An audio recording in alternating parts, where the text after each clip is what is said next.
Halo. Siang. Iya, Ada yang selamat bisa dibantu? siang. Iya, saya mau ketemu dengan Kepala Balai Perikanan Budidaya Air Tawar. Mungkin bisa isi buku tamu dulu, Mbak. Oh ya bisa. Silakan. Oke, saya isi dulu ya. Ya. Oke, udah. Ya, ini ya udah nama sama tanda tangan ya. Terima kasih. Oke, makasih. Silakan. Oh, langsung ke dalam? Iya. Ya, kasih. Ya, halo Pak. Wah, kabar baik luar biasa. Bapak apa kabar? Kabar baik. Wow. Udah lama nyampe? Baru-baru aja ini Pak. Oke, kelihatannya lagi sibuk ini Kang Pak. Biasa. Oh, rutinitas Akhir kantor. tahun, Uh-uh. administrasi harus Oke, dirapi. banyak target yang harus dikejar nih ya. Oke, ya pemirsa, Pak Michael ini merupakan Kepala Balai Perikanan Budidaya Air Tawar Tatelu di Kabupaten Minahasa Utara. Dan tentunya ini saya penasaran ini Pak, terkait dengan budidaya ikan air tawar, khususnya ikan mas. Karena kan biasanya kita lihat kan cuman dari handphone begitu, dan belum pernah lihat langsung. Nah sekarang ini kita penasaran sekali, suka sekali mau lihat langsung budidaya ikan air tawar, khususnya ikan mas. Kalau mau lihat langsung, Uh-huh. ada di lapangan. Oke. Nanti kita sama-sama ke lapangan. Oh siap Pak. Supaya langsung lihat kegiatan-kegiatan yang kita lakukan. Wah menarik kayaknya Pak. Oke Pak, langsung sana Lanjut? Pak. Oke siap. Oke.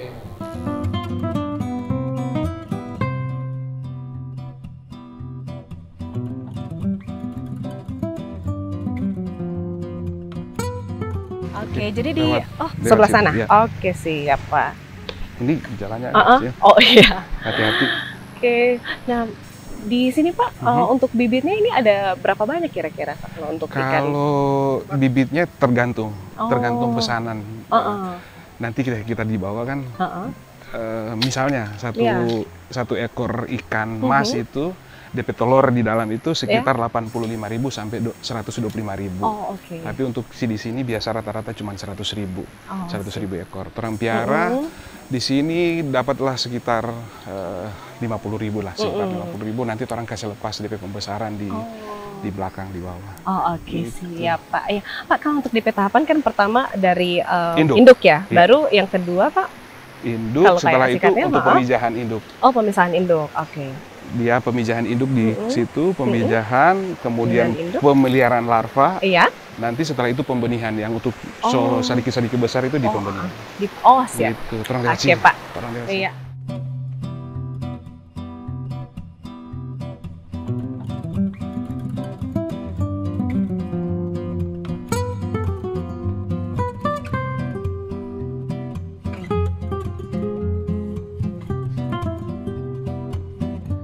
Apa kabar hari ini? Kabar baik. Ya, dengan Cetisa ini dengan Bapak siapa? Yang Bapak Michael. Oke, Pak Michael selaku. Saya penanggung jawab atau pelaksana kegiatan pembenihan ikan mas, ikan koi, dan juga ikan-ikan beberapa jenis ikan hias yang lain. Jadi Oke. tergabung dalam satu kegiatan. Oh iya, jadi dari proses induknya begitu ya, Ya, lalu pemisahan nah, ini induk kebetulan- sampai untuk proses selanjutnya.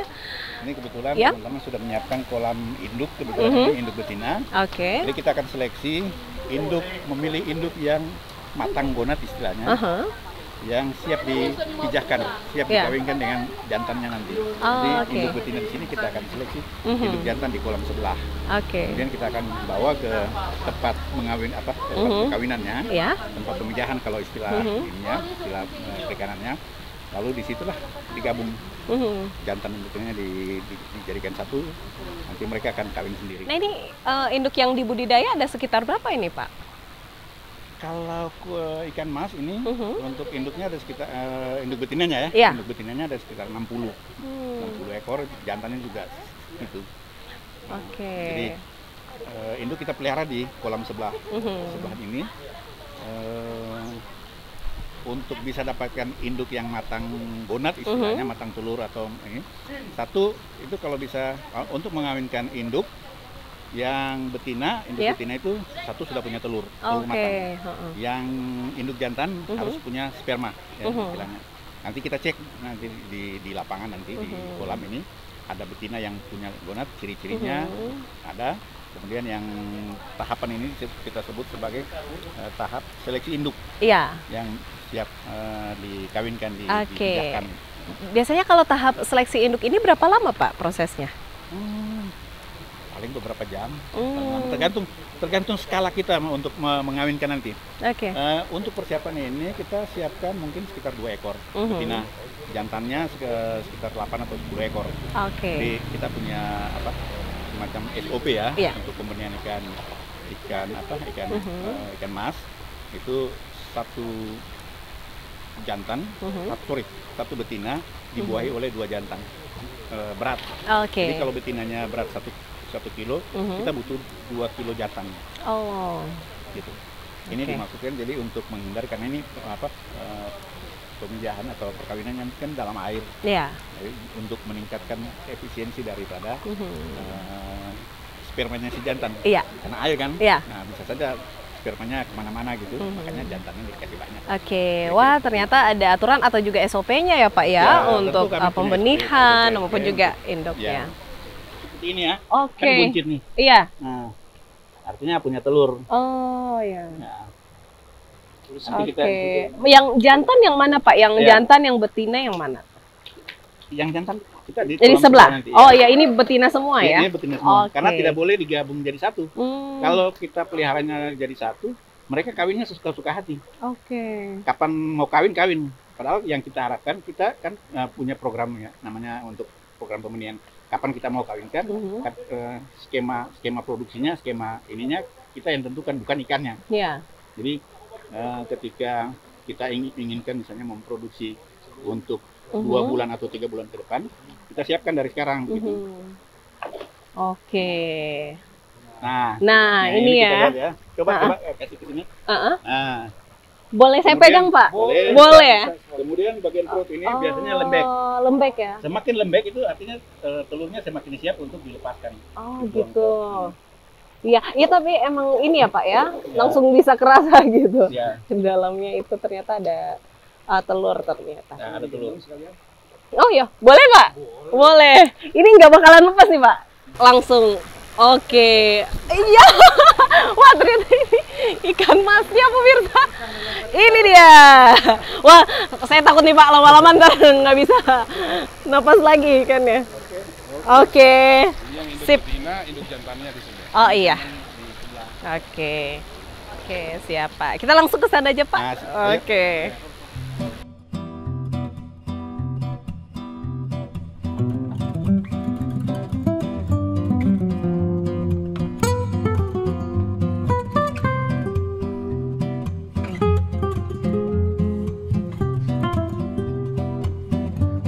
Ikan yang dikatakan matang untuk bisa melakukan perkawinan gitu Pak, biasanya di usia berapa?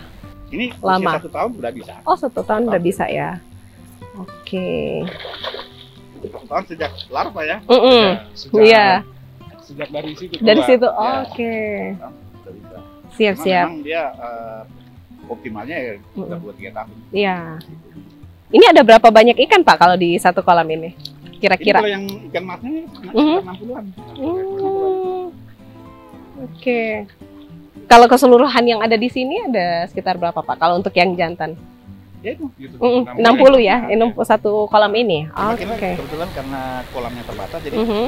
koi dan ikan mas ini kita gabung menjadi satu. Oh iya. Tapi jantan, Iya. yang betinanya ada di sini. Oke. Itu tadi ada ya karena terlalu padat juga. Iya, Mhm. Dipisah-pisah. Pisah-pisah supaya ya? nggak terlalu padat. Oh iya.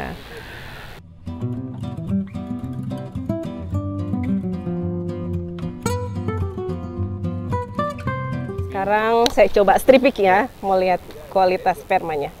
Nah, Nah, ini juga udah oh ini udah bagus ya? Iya. Oh, oke. Kental itu. Sip. Oke, setelah Ya. dari sini induk jantan, induk betina kita gabungkan di tempat pemijahannya di situ. Oh iya. Nah, sekarang saya tanya, perlu tidak ambil penggabungan kedua ini? Oh ya boleh Pak, saya juga penasaran ini Pak. Melihat kalau untuk penggabungan dari jantan maupun Ya. juga betina ini Ya. seperti apa Nanti nantinya? kita akan tempatkan di sana. Ya. Jadi ketika digabung jantan betinanya dengan rasio tadi, 1 betina 2 jantan, Mhm. beratnya ya, maka biasanya harus ditimbang betinanya. Jadi misalnya tadi dapat betina, kita butuh nanti sekitar 2 ekor atau 3 ekor ya. Kita timbang dulu Ya. total berat betinanya berapa sih? Idealnya berapa Pak kalau untuk beratnya? sebenarnya bukan menimbang itu bukan untuk mendapatkan berat ideal, Oh, oke. tapi untuk mencari kesesuaian rasio tadi. Oh ya. 1:2 tadi, Ya. satu betina dan 2 jantan. Jadi kalau betinanya misalnya 5 kilo, tadi induk kita itu sekitar 4 kilo. Kita butuh jantan nanti ini sekitar 8 kilo. Oh, oke. Siap. Jadi disesuaikan dengan rasio ya, gitu ya. rasio itu untuk Oke. mampu membuat. Tunggu dulu. Ayo kita Oke, langsung sana. pindah ke Karena sebelah. Mau ambil di sana kan gampang iya. ketika melepas induknya ke itu ke penampungan tadi. Ya. Oke, Pak. Yuk kita ke sana.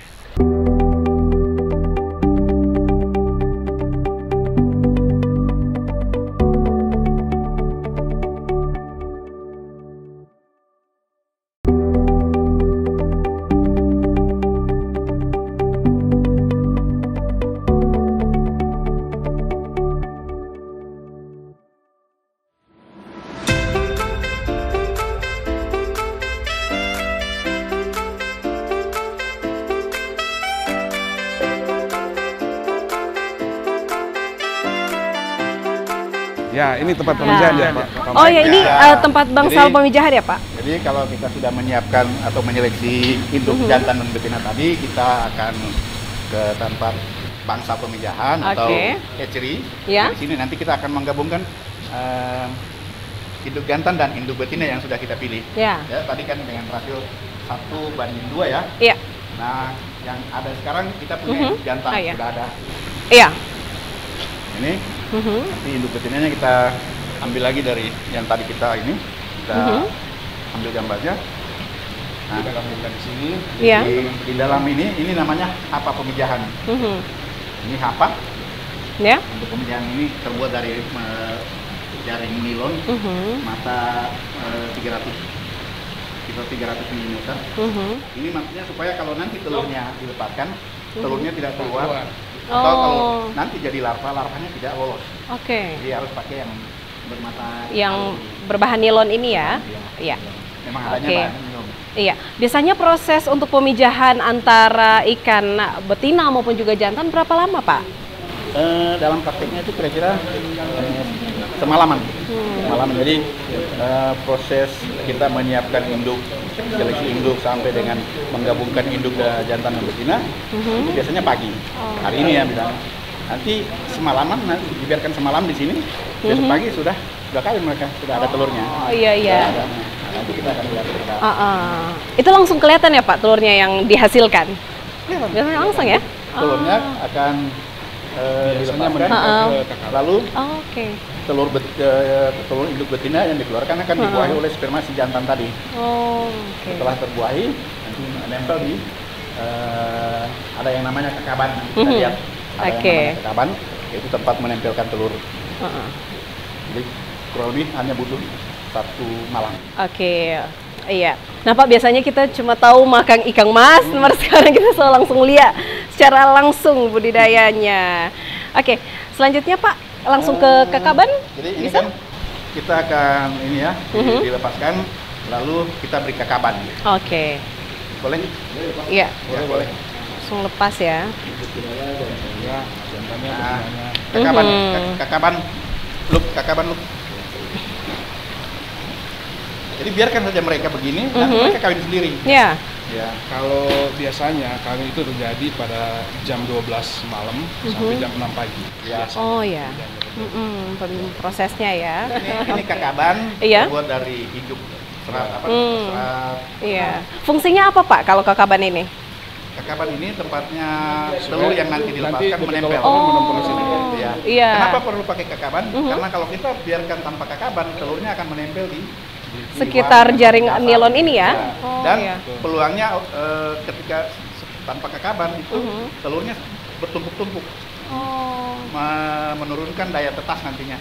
Kalau kita menggunakan kekaban kan sebagian sudah di sepanjang ini kekaban. Ya. Jadi tidak ada telur yang menumpuk. Yap. Atau kalau ada pun itu kecil persentasenya. Sehingga telur itu punya kesempatan yang sama karena untuk proses selanjutnya setelah pembuahan tetap membutuhkan oksigen. Ya. Ya kan? Butuh Oke. oksigen. Jadi kalau numpuk yang di bawah itu dia nggak dapat oksigen. Iya. Gitu. supaya bisa mendapatkan hasil yang optimal juga ya Pak. Wah itu langsung ditaruh. Biasanya ada berapa kakaban Pak kalau dalam satu? Tidak ada ini, cuma kalau ini bisa, dia jaring. menutupi hampir semua permukaan air yang ada.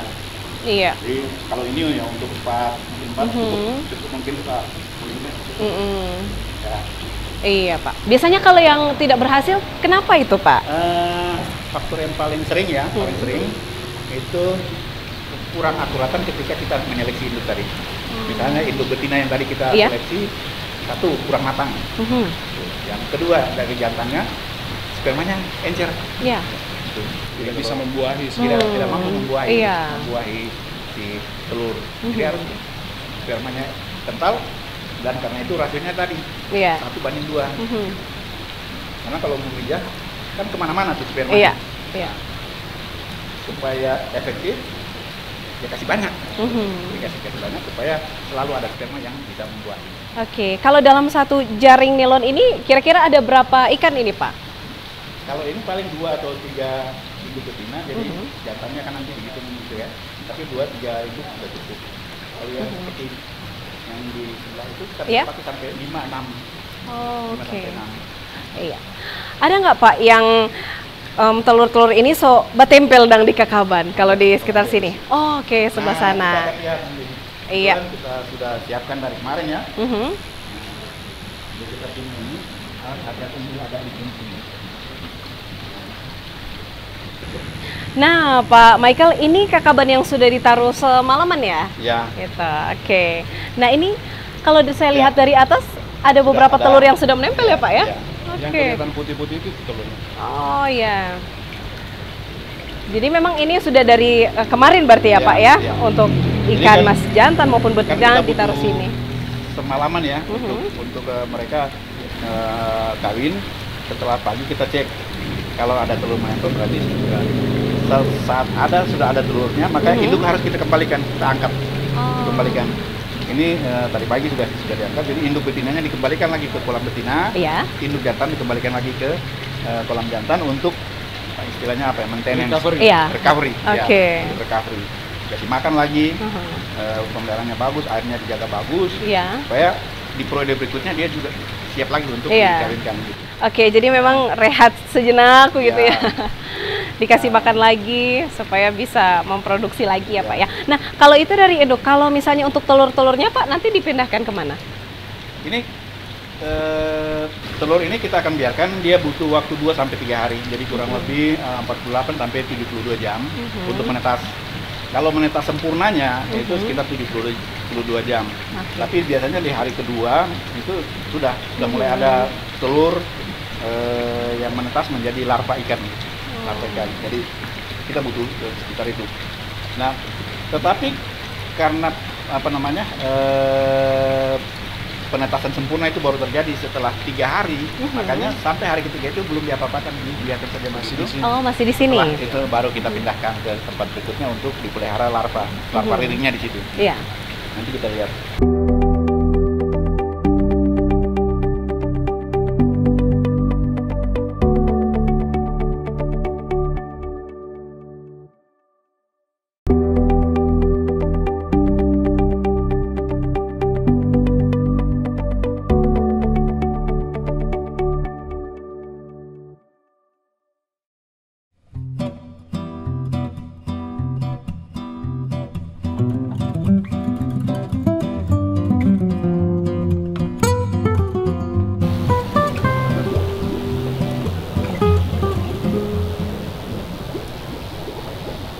Wah, ini dia larva-larvanya pemirsa. Jadi ini proses panen larva. Diangkat menggunakan jaring ini. Nanti setelah itu akan dipindahkan ke ember dan menggunakan sendok. Jadi kita akan mengetahui ada berapa kira-kira larva yang diangkat. Nah, tadi sempat bercerita juga atau ngobrol dengan Pak Michael. Kalau misalnya kita ambil dalam 1 sendok larva itu ada sekitar 4.500 ya Pak ya? Larva. Seperti itu. Oke. Biasa cuma lihat di TV atau medsos, sekarang kita boleh mau panen larva secara langsung. Oke, baru setelah itu Pak? Ukur Heeh. 1 sendok. Nih, 1 sendok. Kong kita mau saya pindah di ember. Oke.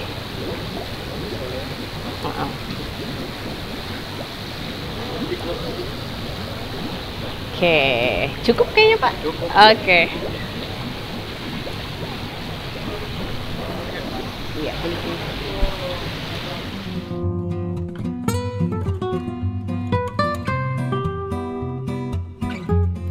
Kita siapkan dulu kolam ini, kita pemupukan itu mengisi air dengan pemupukan ini tujuannya untuk menumbuhkan plankton, nanti datang zooplanktonnya.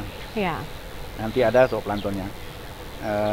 Lalu ada yang bertanya, terus dari mana fitoplankton atau zooplankton? Dia sudah ada sendiri di dalam air. Jadi memang alami ya, makanya Sudah dikatakan secara pakan alami. Ya. Oke. Nah, Jadi Pak, ternyata untuk persiapan kolamnya juga ini memang ada beberapa tahapan yang harus dilakukan ya Pak ya. Jadi Ya. tidak serta-merta langsung ditaruh untuk larvanya gitu. Nah, ini kebetulan kita punya kolam ini sudah pakai teknologi HDPE, High Density Polyethylene. Jadi semacam terpal tapi yang kuat, yang apa? Jadi ini punya daya tahan sekitar 7 tahun menurut ini ya, menurut produsennya. Jadi nanti 7 tahun, mungkin sekitar 7 tahun, 5 tahun sampai 7 tahun mungkin baru kita ganti lagi. Kita juga ini baru mau lagi uji coba pakai ini. Oke, kalau di sini Pak untuk kolam pemeliharaan larva ada berapa Pak? Kalau untuk ikan mas dan koi kita punya 3. Jadi ini kolam seri ini agak 2 kalinya ini. Yang ini ini masing-masingnya 300 meter persegi luasnya. Ya, luasnya ya. Oke, nah setelah tahapan pendederan atau pemeliharaan larva-larva begitu ya, selanjutnya prosesnya apa Pak? Iya betul. Jadi tadi agak kepotong ya. Jadi kita setelah larva tebar ini sampai dengan kurang lebih 4-5 hari ke depan tidak perlu kita apa-apakan karena pakan alaminya memang sudah tersedia. Iya. Setelah 5 hari baru kita mulai pancing. Jadi kita bantu dengan pakan pabrik ya, tapi bentuknya tepung. Nah, tepungnya kita tebar di sekeliling kolam di mana larva. Oke. Nah, Pak, yang jadi pertanyaan saya ini kalau hujan kan debit air itu kan tinggi ya. Itu apakah berpengaruh terhadap pemeliharaan larva atau bagaimana, Pak? Ya. Jadi satu kalau hujan tentu saja berpengaruh ke peningkatan volume ya. Tapi hujan kan tidak 24 jam, tidak seminggu. Nah, jadi kenaikannya kalau dari volume tidak signifikan. Tetapi dari suhu bisa signifikan. Kalau hujannya semalaman, suhu itu akan turun. Nah, kalau suhu turun biasanya low appetite. Ya, karena selera makan. Iya, selera makan. Metabolisnya menurun. Ya, Selera makannya menurun. Pertumbuhannya akhirnya. Nanti dia berdampak. Kalau itu sering berdampak terjadi. juga ya.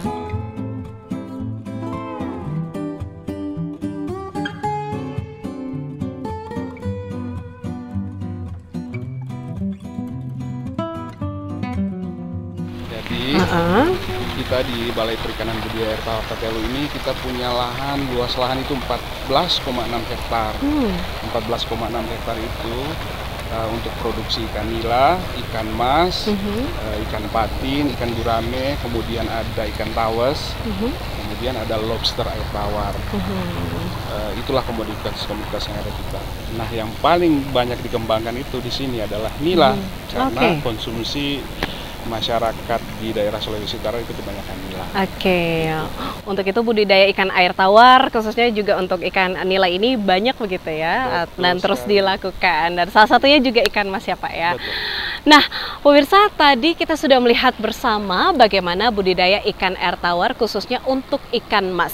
Mulai dari induknya maupun juga pemijahan, pendederan atau perawatan setiap larva-larva hingga sampai akhirnya panen benih ikan mas ya Pak ya. Dan selanjutnya akan didistribusikan kepada kelompok-kelompok masyarakat maupun juga tentunya lembaga pendidikan yang akan membudidayakan atau melakukan pembesaran untuk ikan mas ini ya Pak ya. Wah, sebelumnya terima kasih banyak Pak Michael. Sama-sama, senang Ini bisa ajak berkunjung. Cetisa keliling-keliling di sekitar Balai Perikanan Budidaya Air Tawar yang ada di Tatelu, Pak, dan melihat beberapa proses juga tadi ya, bagaimana untuk produksi dari ikan mas ini sendiri, dan tentunya juga sudah melihat ada beberapa komoditas unggulan yang ada di sini, ya Pak. Dan sebelumnya nih mungkin ada pesan-pesan atau ajakan kepada pemirsa, bagi mungkin ada dari lembaga pendidikan atau juga lembaga masyarakat yang ingin membudidayakan ikan air tawar, khususnya ikan mas, Pak. Oke, mungkin apa ya? Kalau mau ingin belajar terkait teknik, teknologi pembudidayaan ikan air tawar, marilah datang ke kita, ke Tatelu. Supaya apa? Supaya kita bisa memproduksi ikan. Ikan kan itu banyak vitaminnya, supaya kita bisa sehat. Makan ikan banyak-banyak supaya orang semua sehat. Oke, baik gitu dah. Ya, dong, makasih banyak nih Pak Sama-sama, untuk waktunya. sama-sama, Oke. Kita kapan-kapan lagi ya. Iya. Ngobrol-ngobrol lagi. Oke, jangan bosan-bosan Pak dengan Oh, TVRI ya. Oke. Ya, Ya, saya pamit ya Pak. siap, siap. Iya, Sampai ketemu sampai lagi. jumpa Pak. Ya,